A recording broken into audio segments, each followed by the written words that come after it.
একটা লাভ আর সঙ্গে সঙ্গে ফিরে যাওয়ার শৈশবের কাছে। প্রায় 10 বছর পর কোরবানি ঈদে এবার বাড়িতে এসেছি। আর নানা বাড়ি যাবো না তা কি করে হয়? এই বাড়িটা শুধু একটা বাড়ি না, আমার শৈশবের একটা বড় অংশ কেটেছে এখানে।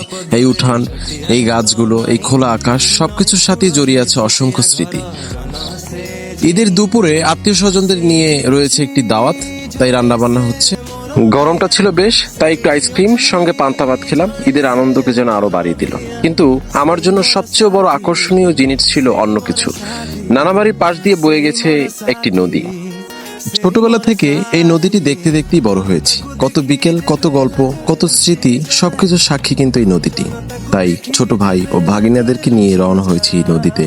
গোসল করব, সাঁতার কাটবো এই বল। নৌকা চালানোর জন্য কিছু দরকারি তেল এবং জিনিসপত্র নিয়ে চলে এসেছি। নৌকাটাকে এখন পার থেকে নদীর মাঝখানে নিচ্ছিলাম এবং পানি টানি যা ছিল একটু সরিয়ে নিচ্ছিলাম। নৌকাটা অনেকদিন ধরে পড়ে আছে, চালানো হচ্ছিল না, তাই এটাকে একটু মেরামত করতে হবে। এখন স্টার্ট দিচ্ছিলাম, এখন দেখি এটাই কিছু সমস্যা দেখা দিয়েছে, তাই বাধ্য হয়ে নৌকাটা পরিবর্তন করতে হলো। এটা বড় মামার নৌকা, এটাকে আনলাম, তেল ফিট করে স্টার্ট দিচ্ছিলাম, স্টার্ট হচ্ছিল না। তারপর চেষ্টা করলাম অনেকবার, চেষ্টা করতে করতে প্রায় 8-10 বার চেষ্টা করার পরে এটা স্টার্ট হয়েছে। এখন আমরা চলে যাব নদীর মাঝে। ধীরে ধীরে নৌকা এগিয়ে গেল নদীর বুক চিরে। চারপাশে শুধু পানি, বাতাস আর এক অদ্ভুত প্রশান্তি। অনেকদিন পর নিজেকে এত হালকা মনে হচ্ছিল। সত্যি বলতে এই অনুভূতির কোনো বিকল্প নেই। শহরের ব্যস্ততা, কাজের চাপ, হাজারো চিন্তার মাঝেও এমন প্রশান্তি কোথাও খুঁজে পাইনি কখনো। কারণ এই নদীর সাথে আমার সম্পর্ক শুধু পানির নয়, স্মৃতির। নানা বাড়ি, ওই মামা বাড়ি, ওই মানুষগুলো আর ওই নদী, সবকিছু মিলে আমার শৈশব।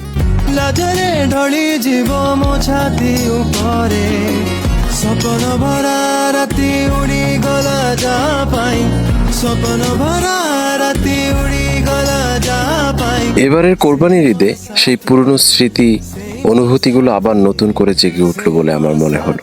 আর তাই আমার কাছে এই ঈদ শুধু একটা উৎসব নয়, এটা ছিল শেকড়ে ফিরে যাওয়ার একটি গভীর গল্প। ভিডিওটি আপনাদের কাছে কেমন লেগেছে অবশ্যই আমাকে জানাবেন এবং আমার সাথে থেকে আমাকে সাপোর্ট করবেন সবসময়, এই প্রত্যাশা রেখে আমি আজকের মতো বিদায় নিচ্ছি। আসসালামু আলাইকুম।